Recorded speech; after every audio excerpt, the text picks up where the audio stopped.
maiwasan ng malaking gulo. Nagulat siya ng gusto dahil sa mga reaksyon at pag-atake sa kanya. Isang araw pa lang matapos ang anniversary ng 9/11 tragedy, nagbitiw siya ng maaanghang na salita. Dahil sa mga sinabi niya, mapapaisip ka tuloy na talagang wala man lang siyang kaalam-alam sa tunay na mundo. Nakuha rin ng Santo Papa ang atensyon ng publiko sa ibang paraan sa kanyang pananamit. Mula sa mga pulang balat na sapatos hanggang sa mga kakaibang sombrero, takaw pansin ang Santo Papa.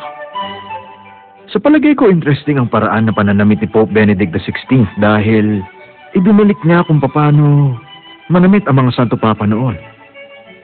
Gaya ng pulang velvet na sombrero niyang may balahibo ng ermine na sinusuot niya paminsan-minsan. Ganon din ang mga sapatos niya.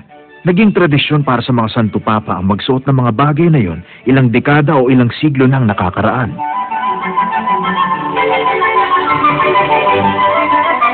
Sa maraming dahilan, hindi inaasahan ang pagiging Santo Papa ni Benedict XVI. Ang pinakamataas niyang ambisyon ay maging guro.